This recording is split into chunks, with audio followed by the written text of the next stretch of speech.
ঢাকার ধামরাইয়ের বাজারে চাল ডাল সহ নিত্য পণ্যের দাম স্থিতিশীল রয়েছে। বিভিন্ন বাজারে মিনিকেট ও কাঠারি 85 টাকা, বাঁশপতি 100 এবং মোটা চাল 55 টাকায় বিক্রি করা হচ্ছে।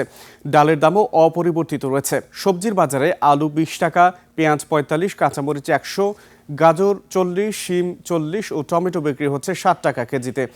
মশলার দামও অনেকটা স্থিতিশীল। আদা 140 ও রসুন বিক্রি হচ্ছে 100 টাকায়। সবজি সহ অন্যান্য পণ্যের সরবরাহ ভালো থাকায় দাম স্থিতিশীল বলে জানিয়েছেন বিক্রেতারা। দর্শক, বাজারের আরও খবরাখবর জানাতে সরাসরি যুক্ত হচ্ছেন ধামরাই প্রতিনিধি আরিফুল ইসলাম সাব্বির। আরিফ, আজকের বাজারে পণ্যের সরবরাহ কেমন দেখছেন এবং দাম নিয়ে ক্রেতা বিক্রেতাদের প্রতিক্রিয়া কি?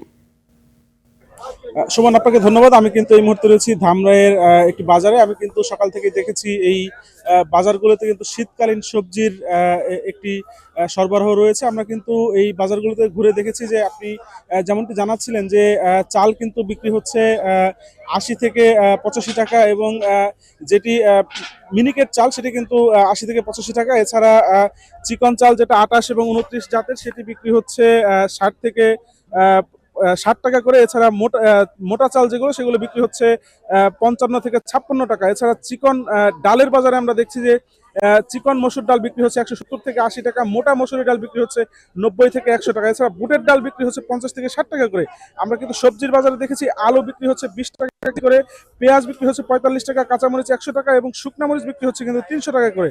এছাড়া সবজির বাজারে কিন্তু আমরা দেখেছি বাঁধাকপি এবং ফুলকপি কিন্তু 20 থেকে 25 টাকা প্রতি পিস, বেগুন বিক্রি হচ্ছে এবং টমেটো বিক্রি হচ্ছে কিন্তু 60 থেকে 50 থেকে 60 টাকা কেজি করে। এছাড়া সিম কিন্তু বিক্রি হচ্ছে 40 টাকা করে। আমরা কিন্তু বাজারে বিভিন্ন দোকানদার এবং ক্রেতাদের সঙ্গে কথা বলেছি। তারা কিন্তু বলেছেন যে গেল সপ্তাহের তুলনায় কিন্তু বাজারের যে পণ্যের দাম সেগুলো কিন্তু স্থিতিশীল রয়েছে। আমরা কিন্তু ক্রেতাদের সঙ্গে কথা বলেছিলাম। তারা বলছেন যে এই শীতের এই সময়ে কিন্তু সবজির যেই দামের স্থিতিশীলতা, এতে কিন্তু তারা সন্তোষ প্রকাশ করেছেন। আমরা কিন্তু বিক্রেতাদের সঙ্গে কথা বলেছি। তারা কিন্তু আমাদেরকে বলেছেন যে মূলত বাজারে যেই সবজির যেই সরবরাহ সেটি কিন্তু ঠিকঠাক থাকার কারণে কিন্তু এই দাম কিন্তু স্থিতিশীল রয়েছে।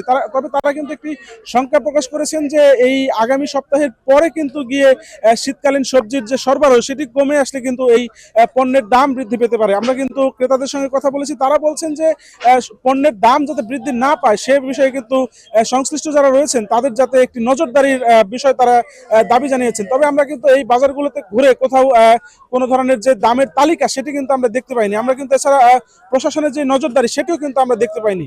সুমন, এই ছিল আমার কাছে ধামরাই থেকে। সাব্বির, আপনাকে ধন্যবাদ।